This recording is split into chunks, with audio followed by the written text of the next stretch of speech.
How do you like your man? Tall or short? How about bald head or hairy? How tall?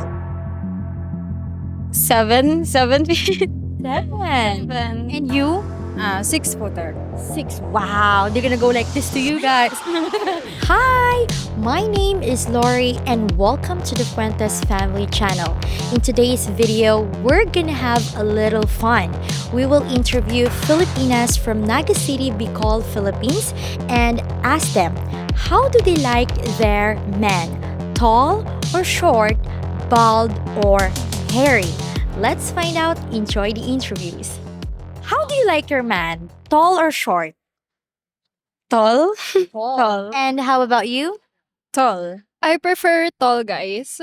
And how about you? Same. I prefer tall guys. I think po, tall. Tall. And how about you? Tall also. Tall. I'd rather have a tall man po. Tall. Why tall? Like, or how tall? 5'6". How tall? 7 feet. Seven. And you? 6-footer. Six. Wow, they're gonna go like this to you guys. How tall?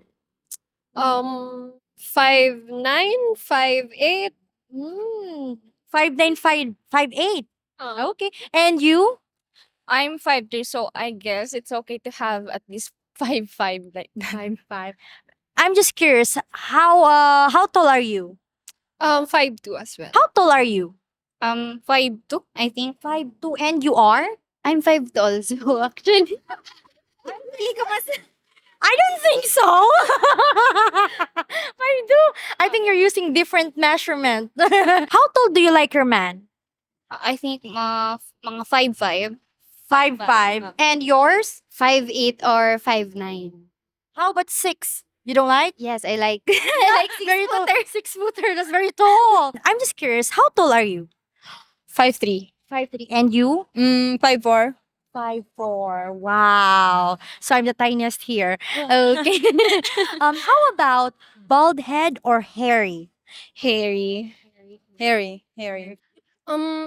I like men with hair. Okay. And you? Same. The same. Yeah. Hairy na lang. And I like him hairy. also, okay. No bald head? No.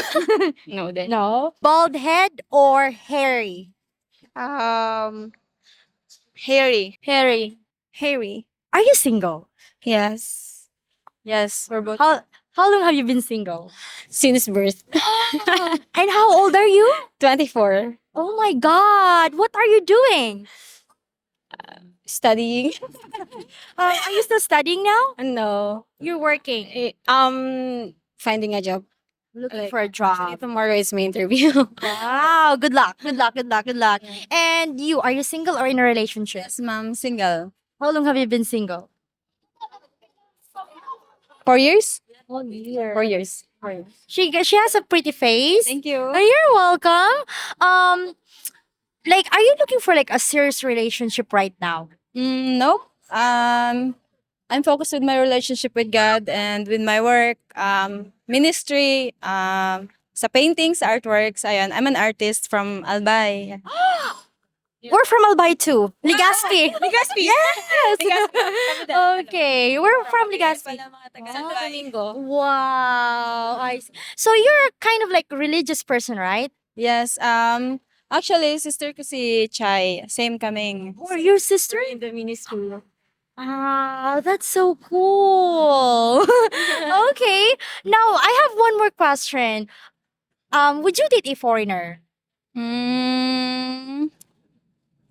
It depends kasi kung sino talaga yung ibibigay ni God sa amin. Pero depende talaga. Kung sino man, go ako. Kung sino yung para sa akin, ibibigay siya ni God. Whoever what do you call that? How do you say that in English? Like, whoever is like for you, like what God Prepare for me. Yeah, to be my partner in the future. in God's will, like. Yeah. And how about you? Would you date a foreigner? Yes, because we're part of International Christian Church. So, it's possible. It's possible. Pero yan, just like Ate Jackie, like if sino yung ibigay ni God, ganun din. Real. Yes. You're both so pretty. Thank you so No much. wonder they're from Albay. Go Albayanos. Anyway, thank you po. Salamat. Thank you, ate. Thank you so much.